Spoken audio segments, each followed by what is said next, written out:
Okay, good morning and welcome to the Environmental Commissioner of Ontario's webinar on the office's new energy report, Making Connections, Straight Talk about Electricity in Ontario. My name is Mike Parks. I'm the Energy Manager at the Environmental Commissioner's Office. I will introduce Commissioner Diane Sachs shortly.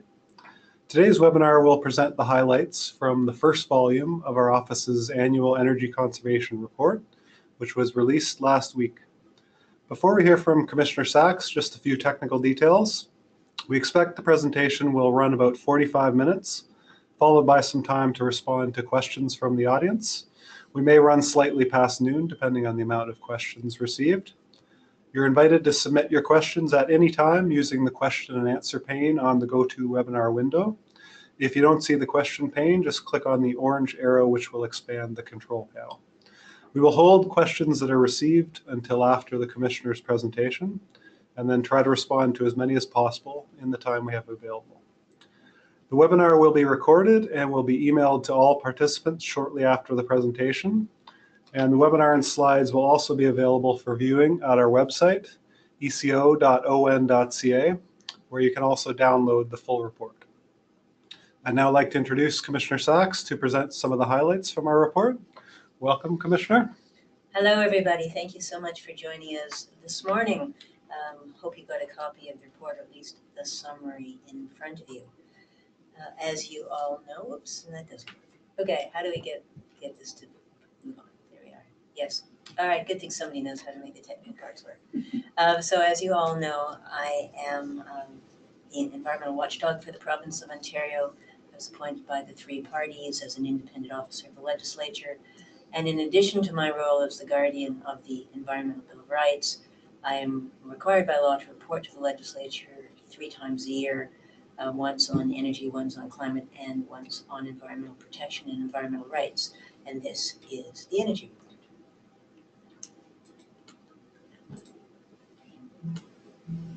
So what is this report about? We focused last year, as some of you may remember, we looked at energy use in water and wastewater, municipal water and wastewater systems, as a way of illuminating the opportunities for energy conservation and renewable energy in a particular sector. This year, we're looking more broadly at the Ontario's electrical system from 2005 to 2030.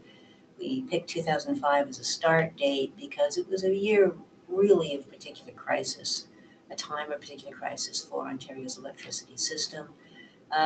And also a time when the adverse effects of Ontario's electricity system were particularly visible. Looking to where we are today and then forward to 2030, under the climate law, this is the latest date at which we have a legal cap on Ontario's greenhouse gas emissions. And so to think about the place that electricity needs to play in Ontario's energy system by 2030, which is after all only 12 years from now. So that's what we're going to be trying to look at. So the report, and I hope you have the report in front of you, we've organized it in these 19 frequently asked questions in 5 sections, and they're all color-coded, and they have these little icons, and hopefully that'll help you find your way around the report. So in the first section, we really looked at, just an introduction, the role of the report and its place in this history of electricity policy. People tend to forget that electricity is the smallest and cleanest of our major energy sources. Now, many people use the words energy and electricity interchangeably as if they were the same, but in fact, 80% of Ontario's energy comes from petroleum products and natural gas, fossil fuels. Natural gas mostly used for heating, petroleum products mostly used for transportation. Electricity provides about 20% of our energy, and it's the only 20% that's low emission, low carbon. So when we look at where we need to get to the climate law, we see low carbon electricity as being the real key to Ontario's energy future, and an enormous improvement on where we were in 2005. We do have a chapter on Ontario's electricity decision-making, which people perfectly reasonably find very confusing. We've had many flip-flops in public policies. What is the right way to make these decisions? Given that there is a very strong popular resistance to electricity pricing being high enough to actually cover the cost of generating electricity. partly for cultural reasons, I suppose, partly for political reasons. And so we've had a series of flip-flops on how to achieve that. It's a very difficult thing to do. One thing that I did want to remind people is that it's valuable to look back at the task force. In 2003, Ontario had a major electricity crisis. It was, we had gone to a market system, and in the theory and the hope that the market system would provide lower prices and new generation that wouldn't have to be paid for by the province, could privately funded and bid into the market. And it just didn't work. The retail market prices skyrocketed, and the legislature reacted in freezing them, and then the wholesale market didn't produce new supply. And so there was a real panic in 2003. Premier Eve set up a task force which reported in 2004, and they set the roadmap for a lot of the things that we're now moving away from.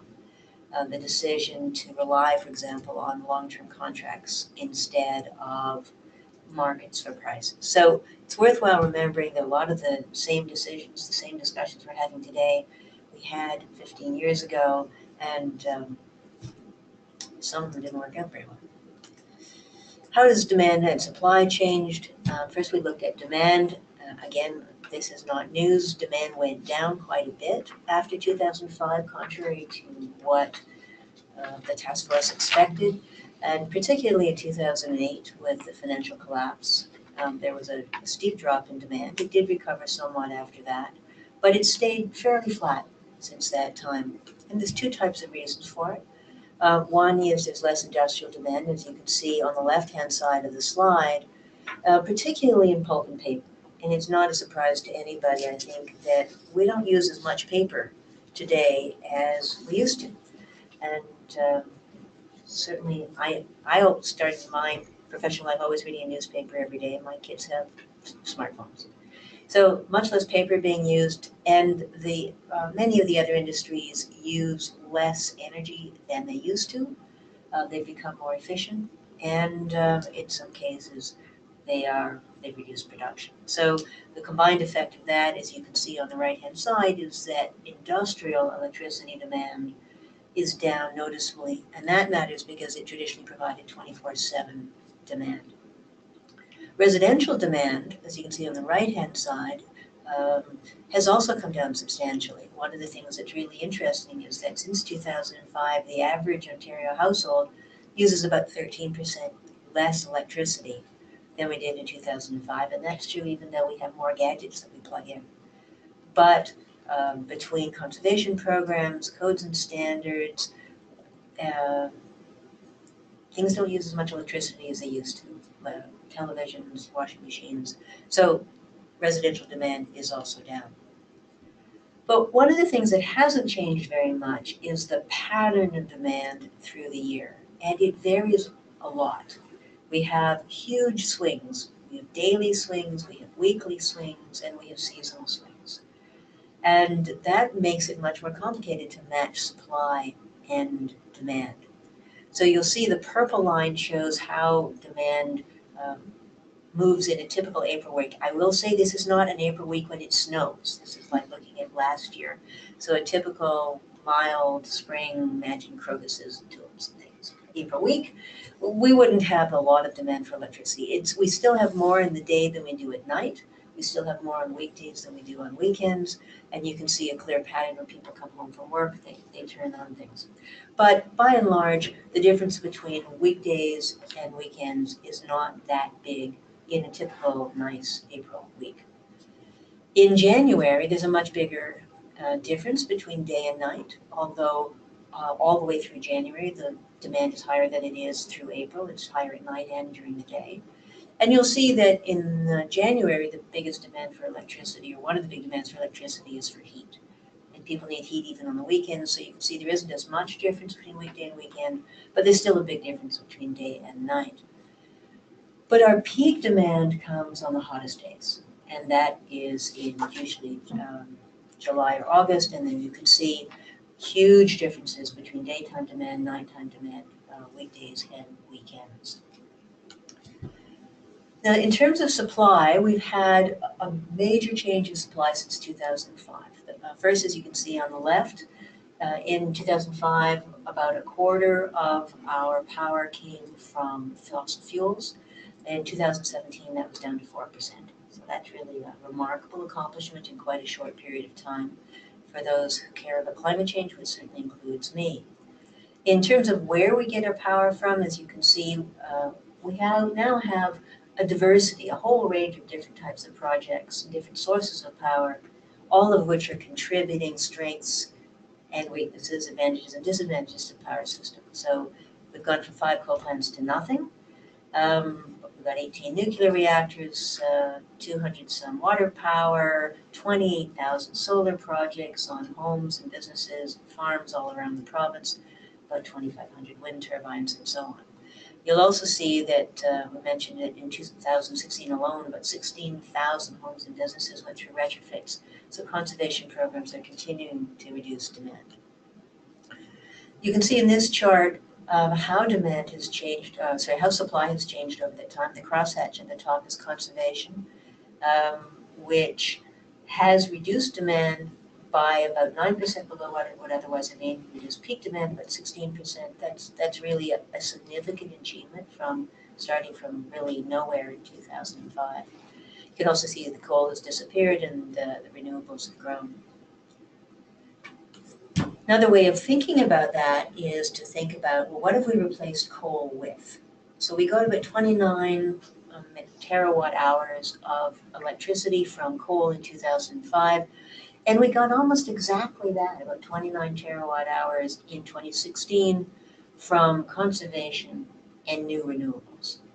Yeah, I do know that it's not the same, it's not dispatchable. One thing about a coal plant, it made the air filthy. It was very bad for the climate, but it was easy to turn on and off whenever we wanted it. Whereas the sun shines when it shines, the wind blows when it blows, we don't get to tell the wind to blow. So coal had advantages that conservation and renewables don't. Every source of power has advantages and disadvantages, and as we move from a dirty fossil-based system, we have to learn how to manage the new system.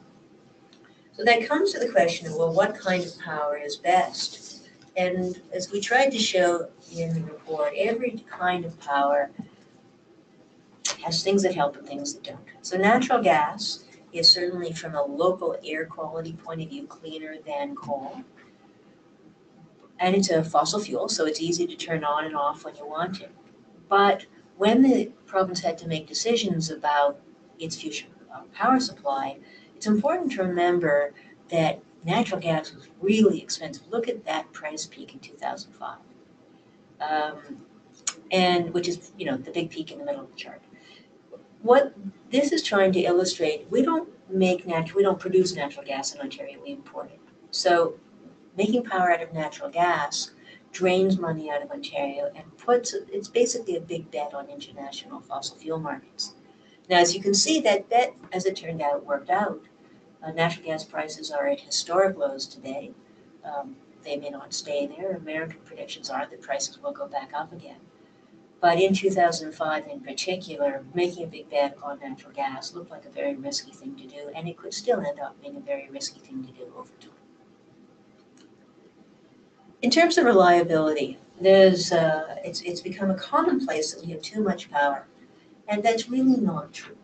We did, partly it's a question of timing. So if you look at that peak in the middle of the chart, in about 2013, we did have a lot of extra power, more than we needed.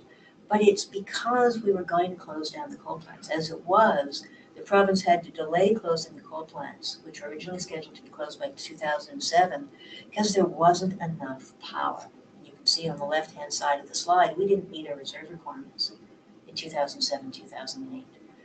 And so it was, from my point of view, perfectly reasonable to say, all right, before we turn off a fifth of our power source, we better have something else to provide the power. And that's what happened, is that alternative generation was built up, and then when there was enough power and to spare, then the coal plants were shut, and you can see that the excess has really disappeared. We now have a system that's oversized, but it's supposed to be oversized in order to meet reliability requirements.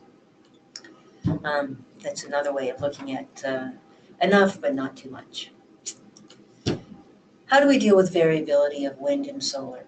And why do we curtail it so much? So absolutely, wind and solar are more variable on short periods of time than, for example, a natural gas plant. I mean, every kind of power, the generation goes off from time to time for maintenance and other kinds of things. And as you probably all know, there's one of the nuclear reactors is offline being refurbished right now and is off for a couple of years.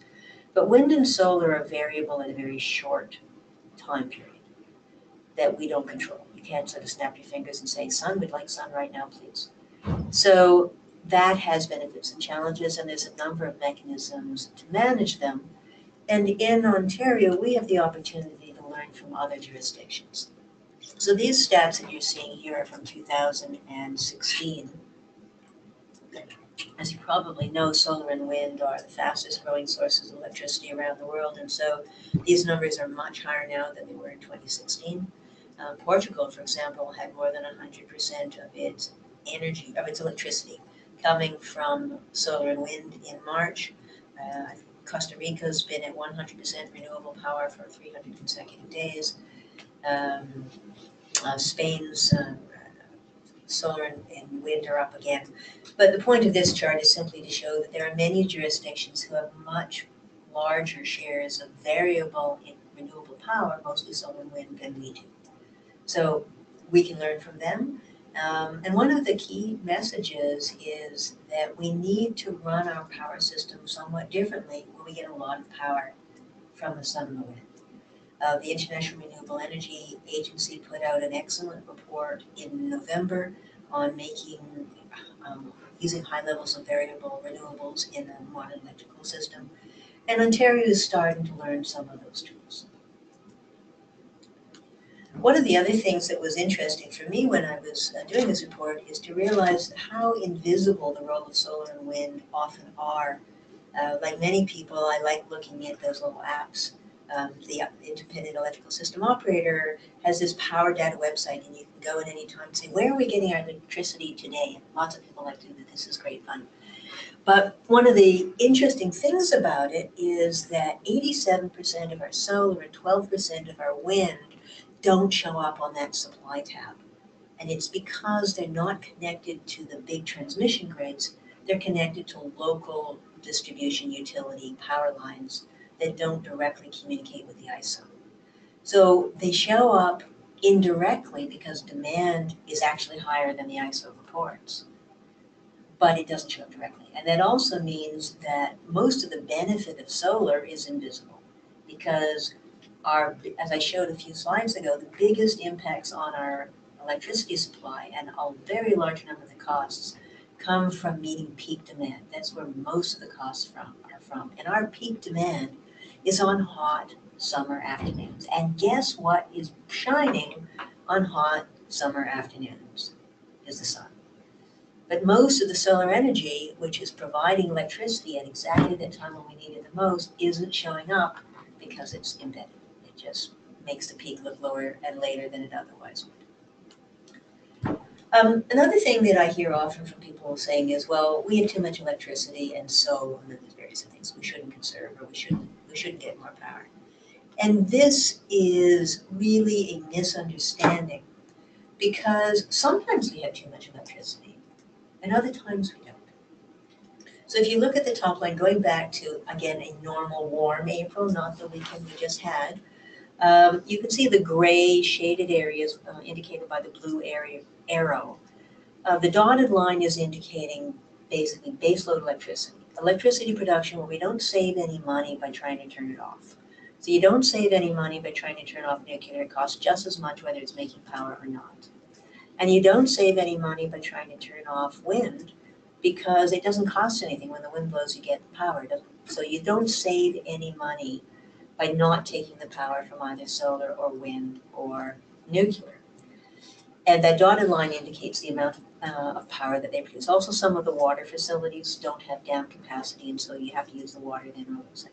That's what the dotted line indicates, is the amount of power that's available. We don't save any money by not using it then.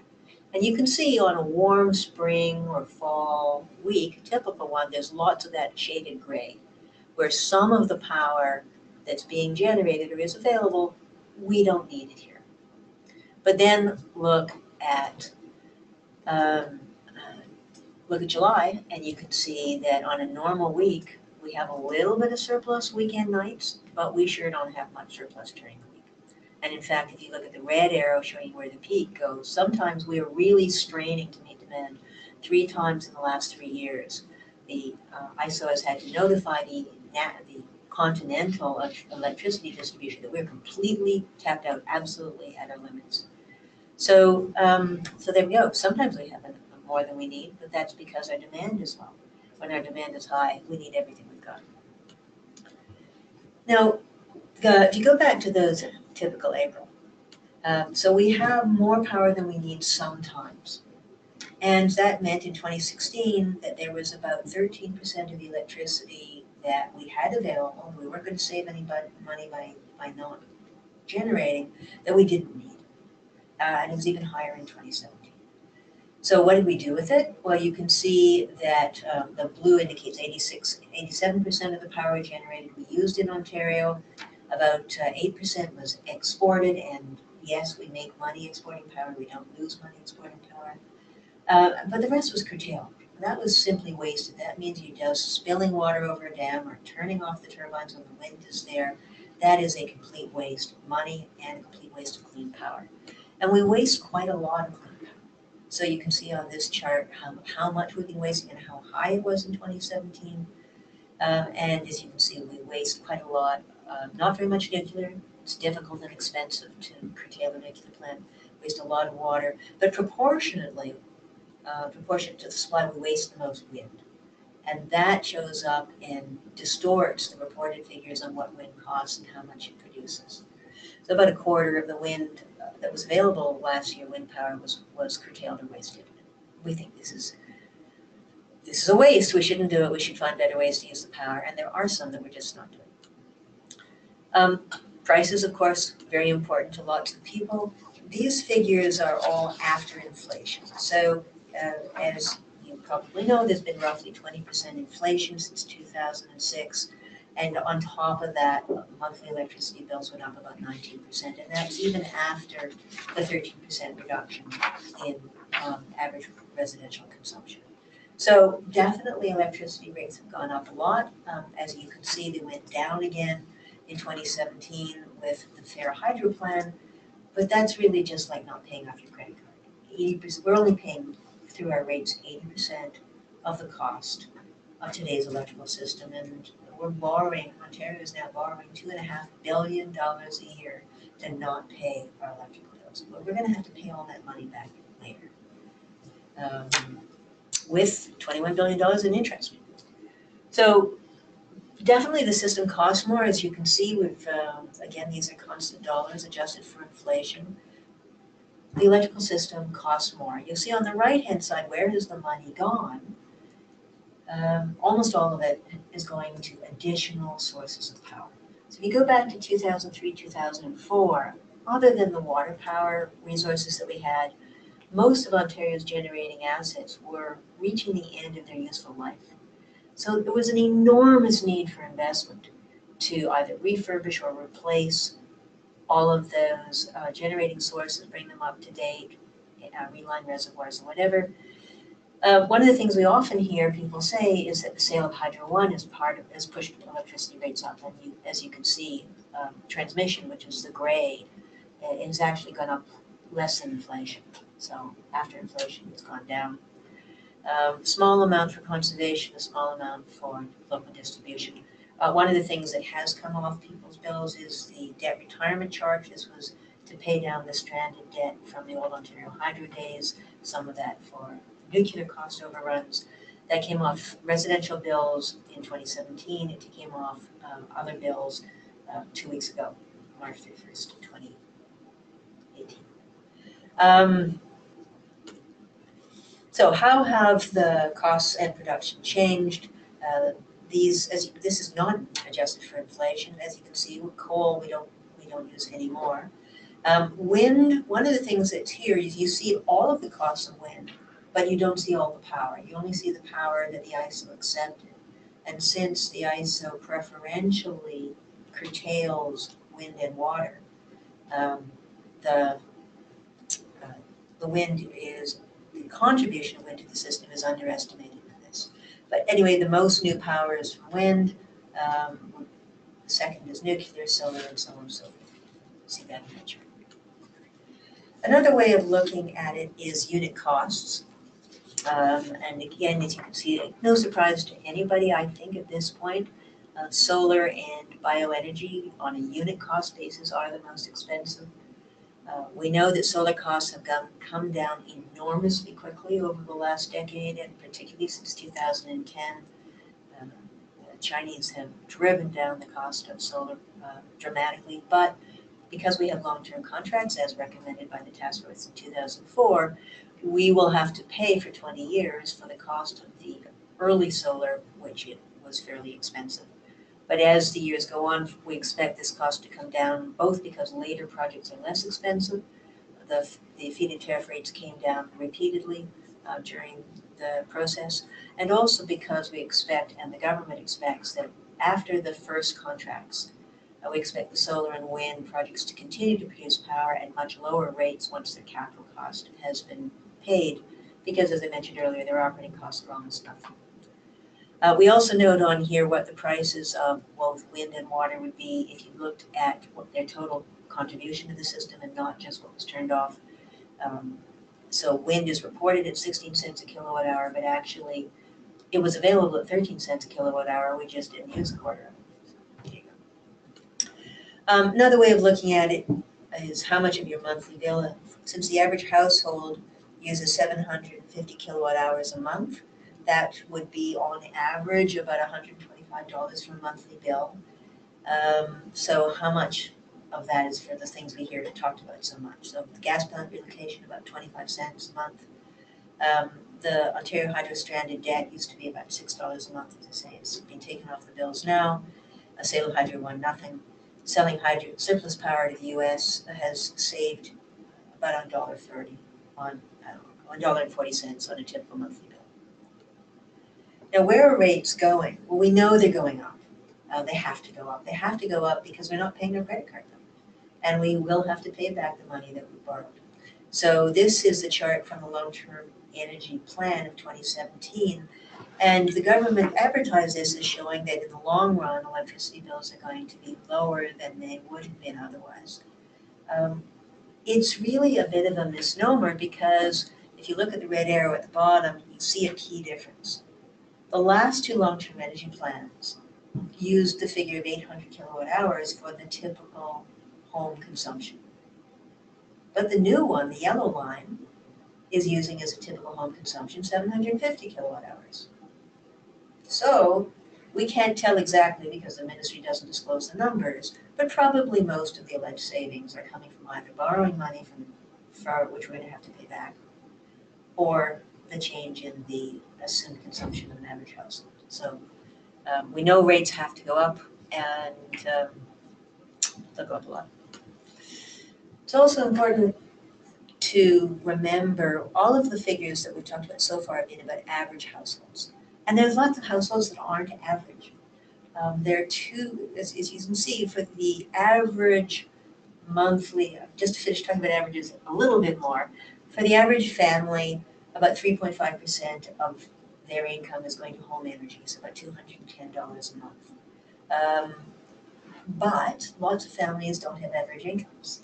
And also there's lots of families who don't have average energy bills. So if you live in a home with electric baseboard heaters, then your average monthly bill is going to be much higher. And on average, you're going to pay about 5% of your household income for energy costs. So we've looked at two things. First of all, there's about 7% of Ontarians who are defined to be in energy poverty. That is, they're spending more than 10% of their household income on home energy, which is crowding out other kinds of things. And so they need financial support so they can pay their bills. But that can be a continuing problem. If you help somebody pay their bill this month, they still have to pay their bill next month, they still have to pay their bill the month after. And as we've just shown, we know that electricity rates have to go back up and are going to be higher in the future. So people need more than that. They need some help actually reducing not the prices, but the quantity of energy that they need. And that's a question of conservation.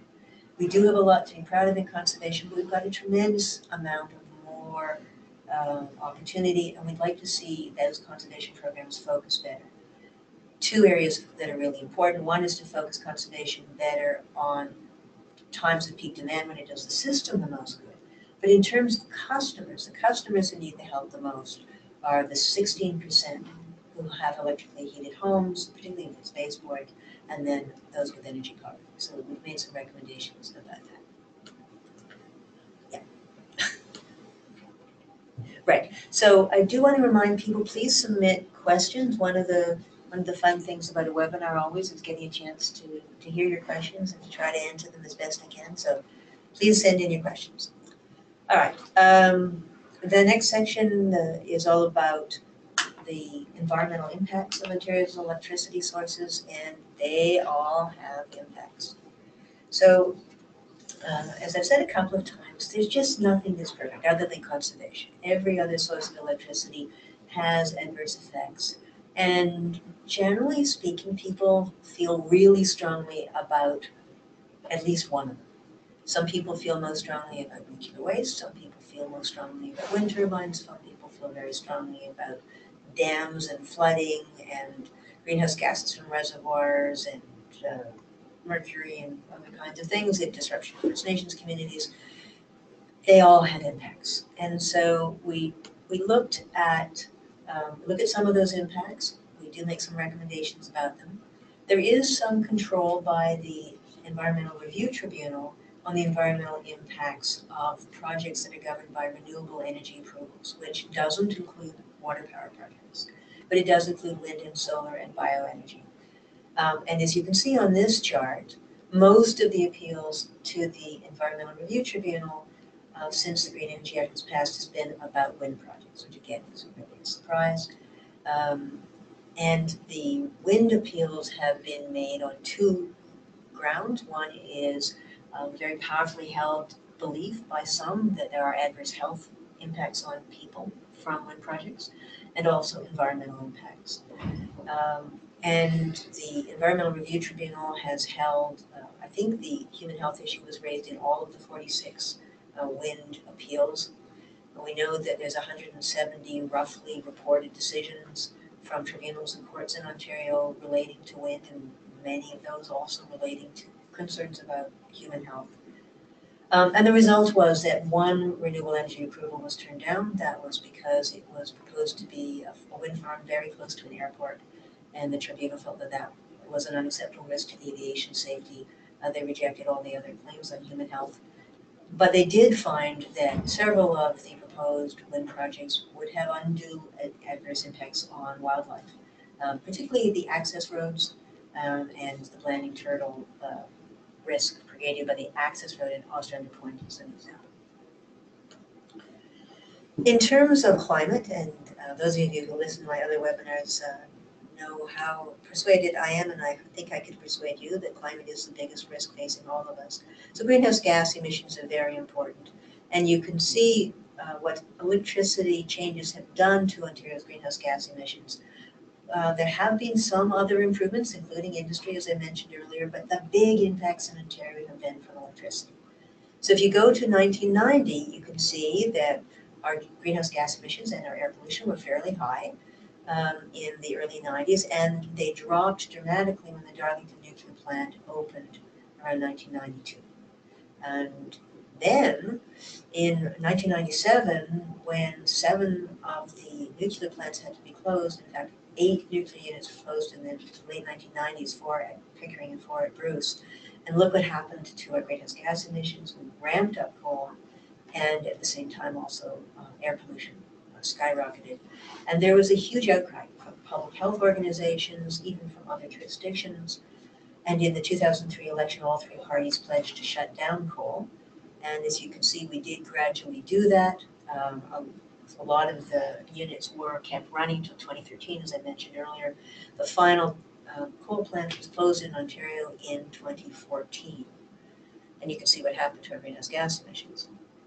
At the very same time, we had the benefit that coal generation of electricity in the US also started to go down. And since a lot of the air pollution in Ontario comes from the United States and blows in In fact, still places like Tiverton and Lake Huron have a lot of air pollution that flows in from the United States. So very good news that coal consumption is down in the US. And the result of the combination of the coal shutdowns here, coal shutdowns in the US, other types of programs such as Drive Clean, and look what's happened to our air quality. I mean, that literally is what the air looked like in Ontario. Some of the time in the early 2000s, I remember coming into Toronto, whether by air or by car, and seeing that yellow smear across the sky and wondering what I was breathing. But I didn't have to wonder because my husband had asthma, and these were brutal, brutal, brutal days for him. There's about 1 million Ontarians with asthma. And so 53 smog days in 2005, 0 smog days in 2014, 0 smog days in 2015, 0 smog days in 2017, only 1 in 2016. So all the public health organizations have really spoken up about how important these improvements have been to public health. And it matters enormously.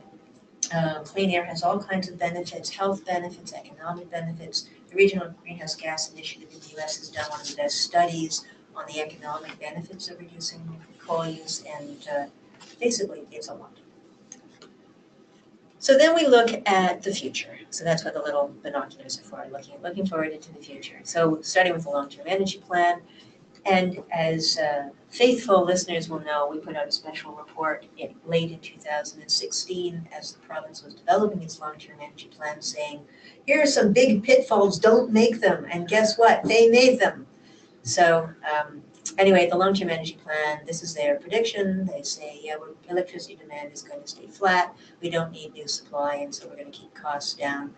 But it's not consistent with the climate law. And I think, the Ministry of Energy, Ministry of Environment, they both start with EN, they must sit beside each other occasionally. Like two arms of the same government, it really is important that they be pushing in the same direction, and they're not. Here's their plan for nuclear generation. This is Ontario's big bet on electricity, is we're spending billions of dollars to have the Bruce and Darlington plants refurbished. We're also proposing to spend a lot of money keeping the Pickering, which is the light green, operating until 2024 when the worst of the Darlington refurbishment is over. This is a multi-billion-dollar commitment from now to 2064, not to mention the hundreds of thousands of year commitment to the resulting nuclear waste. So what does the climate law require? Well, we have, under the climate law, we do know what the cap on allowances will be from now to 2030 because the regulation has been adopted. And you can see it illustrated on this chart, but here's the arithmetic. So in 2030, according to the regulation, Ontario will have 88.5 megatons as the cap on greenhouse gas allowances. So leaving aside the reserves and all those other kinds of things, let's just take the top line numbers. Roughly 22 megatons of that, we don't have any technology today to reduce. That is process emissions, solvents, melting iron ore to make iron, crushing limestone and burning limestone to make cement. And right now, we don't have the technology to reduce those. So I've just sort of set those aside. And that's assuming that those industries don't grow, and I'm sure they'd like to grow.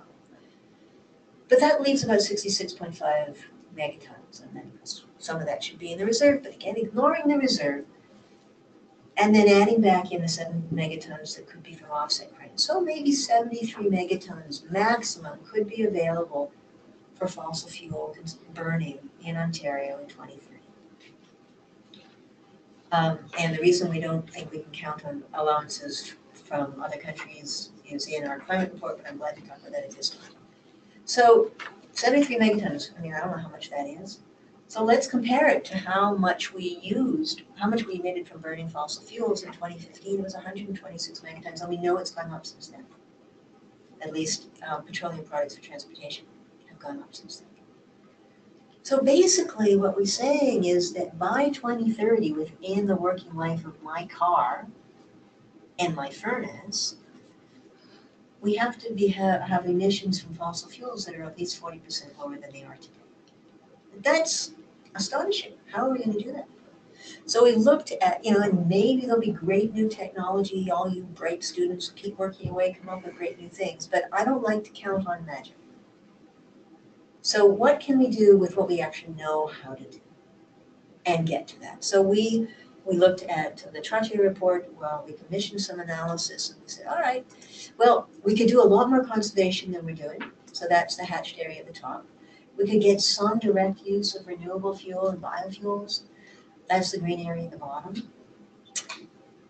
But if we really want to get 40% less fossil fuel emissions, and we still want to have the quality of life that we have today, that we're looking for about a third more electricity, low carbon electricity. And that, in fact, we do have the technology to do. So these are things we could do with what we know today. Maybe it'll be easier because someone will come up with magic, but I don't like to count. So what are the kinds of things we can do today? Well, we know that storage is one of the things. So when I say about a third more, I don't mean building a third more nuclear plants or wind turbines, right? We have, as I showed, already a lot of extra power at night and low off peak. We should use that better. One of the keys to that is storage. Storage technology is improving very quickly. You can see people think of batteries as the only kind of storage technology. There's actually lots of different kinds of storage technology, and they have multiple roles that they can play in the electrical system. In Australia, the Tesla battery is already showing that it can provide voltage regulation, frequency regulation, a lot of different services that are very helpful to the operation of the grid, as well as providing some storage for renewable power. And of course, compressed air energy storage in Ontario is one of the world leaders on that. So other types of technology that we may see that are important and we should be doing more of. We know that if we had more storage, we'd have less curtailment, we need to burn less gas, less fossil fuels. And there's a lot of things that we can do to get move in that direction, learn from other folks, so we have some discussion. Looking ahead at what the province's plan is for moving forward, again, this is looking at the long-term energy plan and being really disappointed by what we see there. So first of all, I do recognize everybody hates the global adjustment. I am yet to meet anybody who likes the global adjustment. And I very rarely meet anybody who understands it. But this is what's happening today, is the electrical system costs a certain amount of money to run. It's about $21 billion a year, as I showed you. And only about 16% of that is being paid through the hourly wholesale electricity market, which is that orange. So the cost of the system doesn't disappear when hourly rates go down. It's got to be paid somehow. And it can only be really in these three buckets, either market services and anything that doesn't get paid in the market services gets paid in this thing called global adjustment, which probably could have had a much better time. When the global adjustment design was adopted, the hourly market prices were quite a bit higher. And that meant that the global adjustment was proportionally smaller.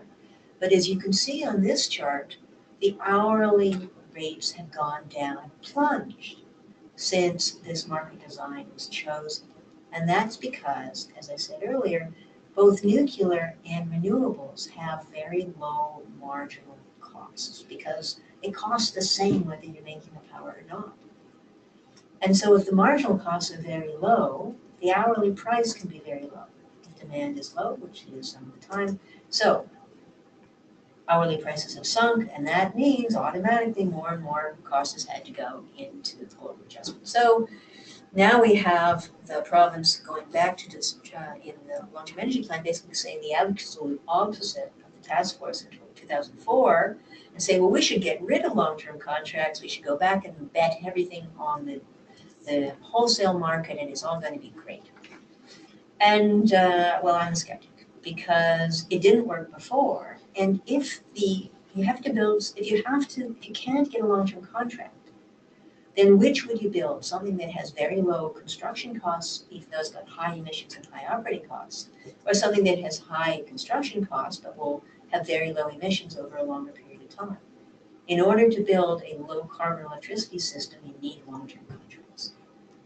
Or some equivalent way of guaranteeing that these projects can be financed and built economically.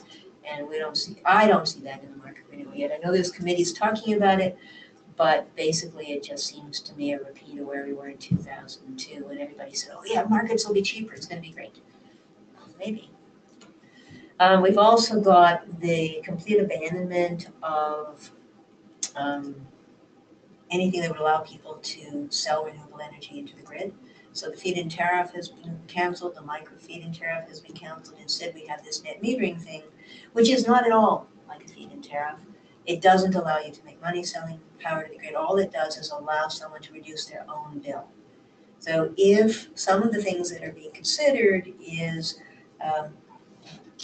virtual net metering or other kinds of arrangements that would allow community power to work together to, in which case you might be able to have projects that make some financial sense, especially because electricity rates are going up.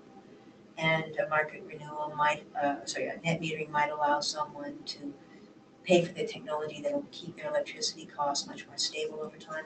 Might also work for some large commercial projects, but for residential, doesn't make money anymore, doesn't make financial sense. Going back then, if we are going to need to displace fossil fuels, and I believe we absolutely must, also if we want to improve public health, which means we have to reduce air pollution from fossil fuel transportation, first thing we need to do is more conservation. It's always the cheapest to be more efficient. And we're going to need a lot more conservation if we're going to get any close to our climate targets. Conservation is paid up front. One of the things we look at in the report is the different accounting treatment for different sources of power and the specifically adverse accounting treatment for conservation. You have to expense it all at the beginning, even though it's going to provide benefits for many years. But over time, it makes sense. So thank you very much for joining us today, and look forward to trying to answer some questions. Yes, thanks very much, Commissioner. We'll now start taking some questions from our audience. Just as a reminder, you can submit questions using the question and answer pane on the GoToWebinar window, and use the orange arrow to expand the control panel if you don't see that option. So our first question, just a process question which I can handle. The question is, will the slides from the webinar be available online? We will send out a follow-up email to webinar participants that will include links to both the webinar and the slides likely within the next couple days.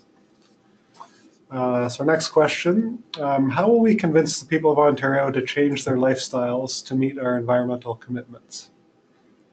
Broad question. Right. Well, as I frequently point out, no one has given me a magic wand. I think that one of the, there's a huge field of behavioral economics, and particularly looking at climate change. I think that one of the steps clearly is information, making people aware of the connection between what we use and what we pay for and what we get. Even just reminding people of the connection between what we pay for when we pay our electrical bills and the clean air outside. The fact that the sky is blue, not yellow, and that fewer kids have asthma.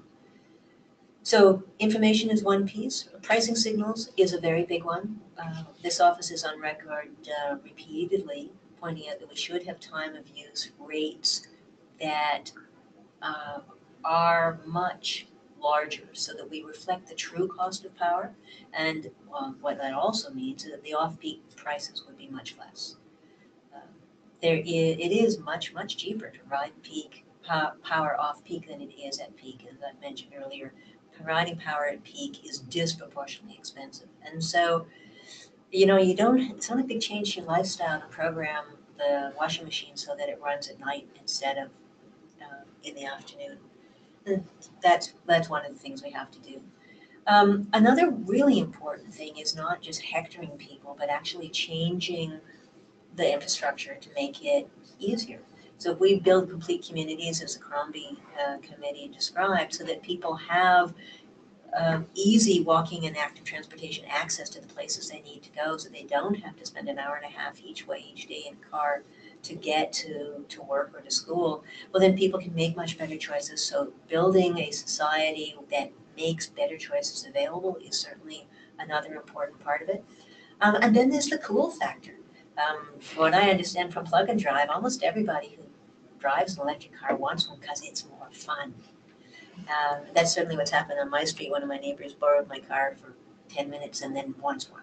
So I think there's going to be lots of different things that will help persuade people that because they love their kids and their grandchildren, we can have really, really good lives without doing as much damage to the world we depend on. Okay, thanks very much, Commissioner. Next question, just a quick factual question going back to slide 13, where we looked at the number of different projects from different energy sources. Oh yeah, those were total numbers. Yeah, so the question was whether we were looking at the 210 hydro facilities, whether that was just new projects since 2005 or total. So all the figures in that slide are totals. Yeah, the only one that was new is the 16,000 homes and businesses. Yeah, That was a that's the one, 2016 number. Yeah. And the hydro number is based on data from the Ontario Water Power Association. Next question, quite broad. How can we reduce greenhouse gas emissions from the buildings and transportation sectors where emissions are continuing to rise? Well, so we've looked at transportation. Some of you, I hope, have looked at the freight chapter in our climate report, which we issued in January. Freight is the fastest growing sector in terms of greenhouse gas emissions. It's the only one that's doubled since 1990, and it requires really intense attention. But we pointed out there's three major types of things we can do. One is to improve the usage of diesel trucks. Well, first of all, to avoid unnecessary trucking. So about a third of the trucks driving around in the GTA are empty or part empty. That's a lot of emissions for no good reason whatsoever. There's a number of things. Road pricing is a very important, easy tool, again, that we have and know how to use, that we know would have an impact on reducing unnecessary trucking. The second one is to continue to improve the efficiency of trucking, and that can be everything from better packing to better engines, better vehicles, the longer vehicles that are being talked about, and then to shift away from diesel to, for example, buses, electric school buses, electric municipal buses can have tremendous public health benefits as well as greenhouse gas benefits. And so the effort that's being made to increase charging infrastructure will certainly be important. We're also interesting to see the research that's being done on things like running rail on hydrogen instead of diesel. So there are transportation will be easier. In terms of buildings, there is a lot of room for increased conservation in existing buildings. And one of the things we were glad to see, and I reported on this in my climate report, is how much of the cap and trade money is going into, for example, improving the energy efficiency of low-income housing, hospitals, schools, other buildings that by and large were built a long time ago and then just left. I had the privilege of touring some community housing in Sudbury, for example, where buildings that were 40 years old and in just terrible energy hogs have been able to dramatically reduce their fossil fuel consumption through modern tools, better efficiency. So, in terms of buildings, Sweden got their energy consumption in buildings down 84%. It's just as cold there as it is here. Okay, thanks, Commissioner. Related question, kind of building on the theme of reducing emissions in the building sector. Our report looks a bit at electrifying heating in the building sector. The question is, should the government offset the higher operating cost associated with electric heating in comparison with natural gas heating? Well, we recognize that it's definitely a challenge. I don't think the government can afford to get in the business of subsidizing energy costs. Lots of governments around the world find it easy to get into subsidies and hard to get out. And as we all know, the government's already running deficits. I think that the most important thing to do is to spend money reducing the need for energy first. It's really important before you fuel switch to make buildings as efficient as they possibly can be. And there's all kinds of ways to do it. Again, this community housing, I saw one of the things they did is they put a black solar wall cladding on the outside south wall of the building so that their makeup air is preheated as it rises up the side of the building in the winter. And that saves them an amount of energy. I think subsidizing rates is a bad idea. And I don't think the government has enough money to do it. So baseboard heaters are so inefficient, replacing those with heat pumps would certainly help. And if you could do some kind of combination, have very, very efficient buildings, heat pumps for maybe ordinary load, and then to avoid having to oversize those in the areas that have natural gas, it makes sense to use natural gas for peaking. So you can reduce the total amount of gas consumption substantially, but still have the heat pump, which would also give you air conditioning when it's most needed. And we know we're going to have a lot more hot days. Okay, thanks very much. Next question on the theme of net metering and renewable generation. How could net metering and the evolution of battery storage transform Ontario's electricity markets? Well, I mean, I think net metering is in the way of transforming it, but battery storage can certainly go a long way. It does mean that there will be a larger incentive for people to put battery storage behind the meter, particularly for larger installations. It's as electricity rates rise, and you're looking at that slide as to how much and how quickly they will rise. For people with a longer term horizon, I think it is going to make sense to bring in their own battery storage and generate power on site. We know that battery costs have come down substantially. We know they're going to continue to come down substantially. And I think it's going to make sense for people to reduce their exposure. But that creates other problems for the local distribution utilities, because it means that more of the base load they've been counting on is going to become self-sufficient and probably only looking to the grid for backup, which is the most expensive part to have. So there need to be a lot more conversations about the fair way of sharing the true cost of providing electricity. And I know the Energy Board is beginning those conversations. Okay, thanks very much, Commissioner. This should be an easy one for you. We've been asked if you could explain the global adjustment. Oh dear. All right, well, I tried to explain it a little bit earlier, but basically, it costs $21 billion a year to run the system, and some of that is for transmission. Most of it is for generation. I can't remember what slide that was. But that whole cost has to be paid by customers. And the way the market is currently designed, we have, what slide is it? 53. All right, I'll go back to 53. There's only two ways to pay it. You can either pay it through the market, which is the wholesale market. That's not the one I'm looking for. No, just a second. So, hang on while I flip pages here. That one, so 29. Okay, so I'm just going to flip back. I hope I'm not making anybody dizzy with flipping. All right, so if you look on this slide, this is the one that tells us what we're actually paying for. So you can see that 68% of the cost is for generation. There's about 16% for distribution, which is the local wires and so on. This is what we pay for. We have to pay for all of it every year regardless. So how are we going to pay this $21 billion? Some of it gets paid for on the hourly market. So and this is particularly the generation that I'm talking about. The generation folks, people who are generating power, they're bidding into the hourly market every hour to sell their power. And but because market prices are so low, and market prices are really low because the marginal costs of renewable and nukes are both very, very low, not much, only 16% of that cost are they getting back through the hourly market. So who's going to pay the other 84%? It's got to be paid somehow. And the way the electricity market has been designed, anything that those folks are entitled to pay for building the water power or the nuclear power or the wind power or the solar power, anything that people are entitled to be paid, if it doesn't get paid through the hourly market, it all gets dumped into this bucket, which is called the global adjustment. And that's all it is. It's just the garbage pail for any cost that is legitimate but didn't get paid through the hourly market. And because hourly prices are down, what's in the global adjustment has gone up. The global adjustment isn't anything by itself.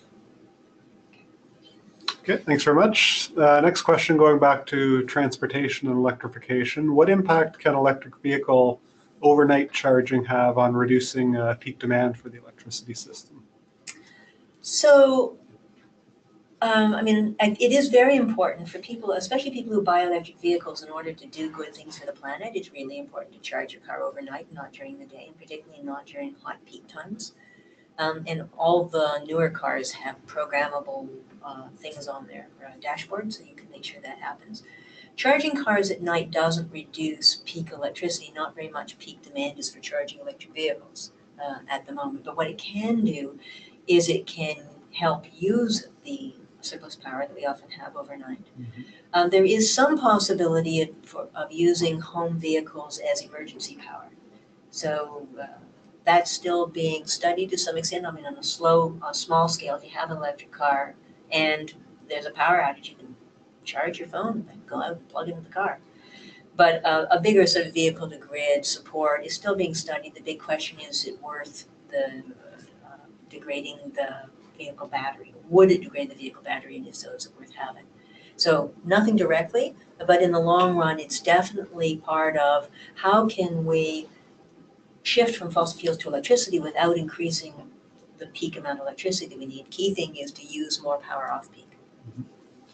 Okay, thanks very much. Next question. So the long-term energy plan makes a big commitment to nuclear expansion, but what about the waste that's generated? That's a really good question. One of the things I'm tempted to do if we get time is to do an update on the Porter Commission report from 1976, which I certainly recommend to you, which was the first time that Ontario, we started our nuclear plans. What are we going to do with the waste? And the questions that they asked then and the cautions they made then still seem to me to be really good questions. I mean, there is a process that's being followed to develop long-term storage, and right now it's in the hands of the federal government. But at the moment, all we have is a process. We don't have a place to put it. Okay, thanks very much. Next question. Could a future Ontario government rip up the existing feed-in tariff contracts? So you will remember that I don't have a crystal ball. A government can, by law, if they can pass a law, they can terminate the contracts, but they would have to pay damages. The rules in Ontario, as I understand it, is that anyone who breaches a contract has to pay the other side the same amount it would take to put them in the same position as if the contract had been honored. So it is possible to terminate contracts, but I don't think it's possible to make money or save money terminating contracts. Okay, our next question, switching gears to conservation, probably related to your second last slide where you talked about how conservation we pay first and then see the benefits over a longer period of time. So the question is, what are the upfront costs that we have to pay that are associated with conservation? There's all kinds of them. For example, if you think about codes and standards, it's a little more expensive to build a house that's more energy efficient. You save it later, but you pay all the costs at the beginning. You think about conservation programs, so the electrical utilities and the gas utilities, for that matter, have programs where they will go out and, for example, they might provide a more efficient, boiler or whatever, and the cost of all the staffing and the interviews and the recruitment of people, that all gets expensed at the beginning. Okay, thanks. Our next question, will Ontario's carbon price impact the demand for the electricity from either current or future natural gas plants? I think so. I mean, that's one of the points. How much impact it had on natural gas, as you probably saw in our report, natural gas contributed 8% of the electricity in 2016, only 4% in 2017. Part of that is probably due to the weather. It was a fairly mild year in 2017, sort of cool summer and mild winter. Some of that, though, may be because of cap and trade. So one of the points of cap and trade is to make fossil fuels more expensive so that cleaner alternatives are more competitive, and that may be already happening. It may not be having much impact yet. The carbon price is really low, but I guess it'll take some time to tell. But it is intended over time to increase the cost. Okay, thanks. Another question on pricing. What can be done to reduce sort of the cost per kilowatt hour of electricity over the next 5 to 10 years, other than the Fair Hydro plan that the government's introduced? The only thing that I saw in our work is to make better use of the power at night. As you saw, all that power that we're curtailing, we have to pay for it and we're getting no money for it, so that's silly. And the power that we're exporting at market prices, which are fairly low off-peak. So if we were making better use of the off-peak power, that would spread the cost of the system over more kilowatt hours, which would help a little bit. But in terms of major opportunities to reduce the cost of the system, I don't see any. Okay, thank you. Next question, quite general, back to conservation. What's your overall assessment of conservation programs in Ontario? I mean, I think presumably you're talking about electricity conservation.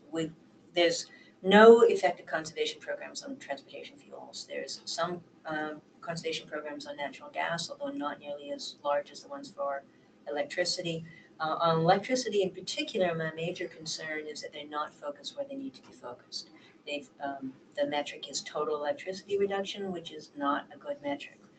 Saving electricity off-peak when we already have surplus doesn't have any environmental or economic benefits. When we need to focus conservation is on the 17% of hours when gas is at the margin. So it needs to be focused better. Yeah, thank you. Next question, going back to the building sector. Do you have any recommendations for additional legislation that might help get public sector buildings on the path towards net zero energy? Well, I'm not sure that legislation is the key requirement there. The reporting regulation that we already have is helpful. The fact that large buildings are now going to be reporting their energy consumption, large private buildings will also, I think, be helpful. My experience is that many of the public sector building operators are very anxious to get their energy consumption down, mostly because their budgets are tight. They also do have an interest in the world that their kids are going to live in, but by and large, they want to get their budgets down. So their limit is not incentive, it's money, getting the capital in order to be able to make the investments to reduce their fossil fuel consumption. And that's where cap and trade is important. It provides the money that can, especially for public sector buildings, pay for the capital upgrades that will allow us to reduce consumption. Okay, thank you. Next question goes back to conservation. We talked a bit about the high costs of electricity bills for some people, particularly low income. So the question's on enhancing low income conservation programs. Do you have any suggestions for how to enhance the existing home assistance program that the government offers for low-income customers? No, we didn't make any specific recommendations for the details of that program. That's not something we studied. We do point out that those folks have a particular need, but exactly how it should be met is another question. Okay, thanks. Next question on pricing. Is electricity more expensive in Ontario than it is in other provinces or neighboring states? And if so, why?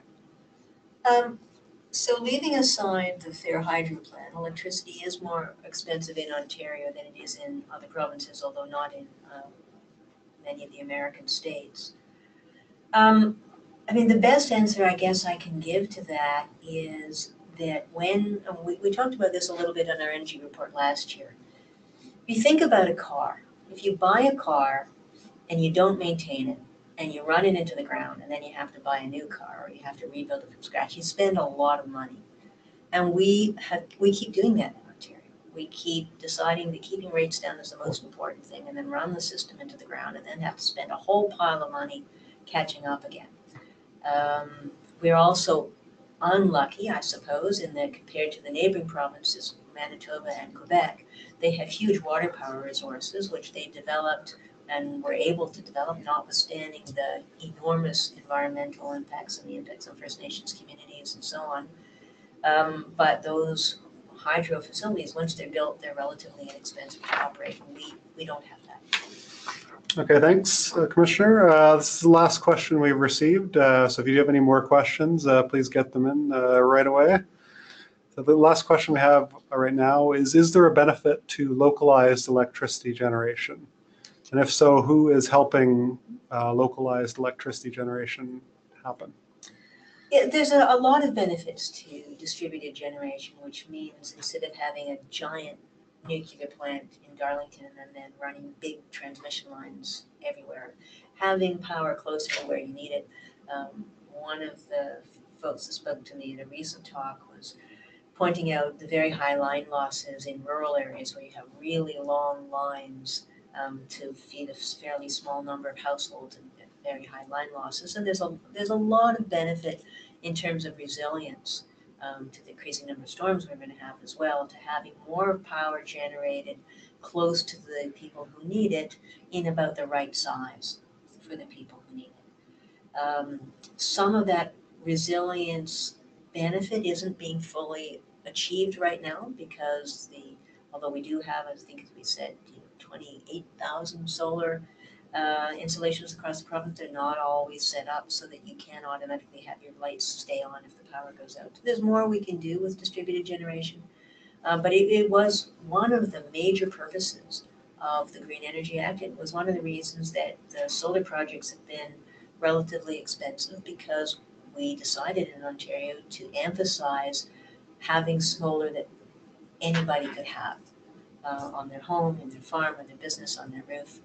And that is more expensive on a per unit basis than a giant utility scale solar, but it does provide local control, correct sizing, reduce line losses, and could in the longer term help with greater resilience for living in a world where we've got more power interruptions. Okay, thanks, Commissioner. I'm not seeing any more questions come in, so I think we'll wrap up our webinar now. Just as a reminder, we'll send a follow-up email with the webinar and slides. It'll also be available on our website, eco.on.ca, where we've got a full page on making connections, where you can also download the full report. We also invite your feedback on the webinar or any of the topics we've covered. You can email us at conservation.report@eco.on.ca. That's conservation.report@eco.on.ca. If you'd like a hard copy of the report, you can also send a request to that email address, and we'll do our best to fulfill it. And I'd also like to ask, we would love to get this report into the hands of people around Ontario. So if you can help us, we have the one-page summaries that are not very scary to pick up. So if you have a group or any kind of opportunity that you could give these summaries to people who might find it helpful, if you would let us know, we would be so happy to send them to you in either official language. We do this at public expense. We want people to have it, and we need your help. Also, if you could mention it in your newsletters and blog posts and things, we would be grateful. Thanks so much. Okay, yes, thanks for joining us today.